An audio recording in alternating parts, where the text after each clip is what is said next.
السلام علیکم۔ رمضان بہت بہت مبارک ہو۔ امید ہے کہ آپ سب خوش ہوں گے، تو میری دعائیں آپ کے ساتھ ہیں۔ میرے لیے بھی دعا کیجیے گا۔ 2 دن سے ویڈیو بنانے کا سوچ رہی تھی، طبیعت صحیح نہیں ہونے کی وجہ سے بنا نہیں پائی۔ ابھی بھی دیکھیں یہ آنکھ میں ہلکی ہلکی سرخی ہے، تو سوچا آج آپ کے لیے ایک ویڈیو بناؤں۔ ایک میسیج ہے میرے پاس، تو وہ میسیج میں آپ کو دوں۔ نیکی کا میسیج پھیلانا بھی نیکی ہے۔ تو سب سے پہلے تو میری دعا ہے کہ آپ سب خوش ہوں، اللہ تعالیٰ آپ پر اپنی رحمت و برکتیں نازل کریں، اور وہی رحمت برکتیں ہم پر بھی نازل کریں۔ اور جو ہمارے بزرگ ہم سے جدا ہو چکے ہیں، جو ہمارے پیارے ہمیں چھوڑ کر چلے گئے ہیں، تو اللہ تعالیٰ ان کی مغفرت فرمائے اور اپنے جوار رحمت میں خاص جگہ عطا فرمائے۔ تو رمضان مبارک ایک بابرکت مہینہ ہے۔ اس میں ہر چیز کا خاص اہتمام کیا جاتا ہے۔ کھانے پینے سونے جاگنے کا ایک خاص اہتمام ہوتا ہے، تو بڑے اہتمام سے یہ مہینہ ہم گزارتے ہیں، اور اللہ تعالیٰ نے عبادت کے لیے اس میں خاص عبادت کے لیے اس مہینے کو منتخب کیا ہے، جو کہ ہماری خوش نصیبی ہے۔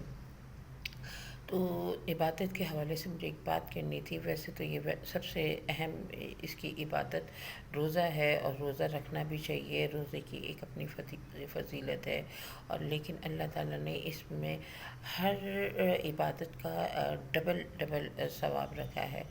تو میرا ماننا یہ ہے کہ ہمیں رمضان میں اپنی قضائے عمری جو ہے وہ ضرور ادا کرنی چاہیے، کیونکہ آپ سوچیں جب آپ قضائے عمری کریں گے، اور ہو سکتا ہے کہ ہمارے جو نمازیں ہم نے غفلت میں یا کسی مجبوری میں چھوڑ دی ہے، اور ہماری توبہ قبول ہو جائے اور ہماری مغفرت ہو جائے، تو یہ ہماری مغفرت کا ذریعہ بن جائے اور ہماری آخرت سنور جائے۔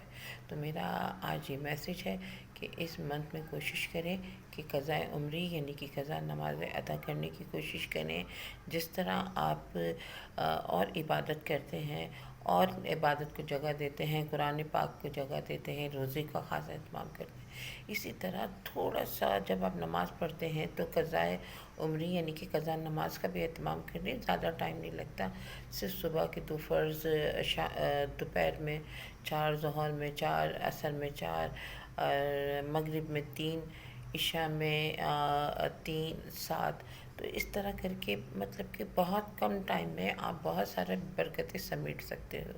تو یہ میں خود پہ اپلائی کرتی ہوں، تو اسی لیے میں نے سوچا کہ میں آپ کو بھی یہ میسج دوں۔ ہو سکتا ہے کہ آپ بھی وہ رحمتیں برکتیں سمیٹیں جو میں سمیٹنے کی کوشش کرتی ہوں، اور ہمارا مغفرت کا ذریعہ بن جائے۔ تو میری کوئی بات بری لگی ہو تو اس کے لیے معذرت۔ اللہ تعالیٰ آپ سب کو خوش رکھے، اور آپ کے صدقے ہمیں بھی خوش رکھے، آمین۔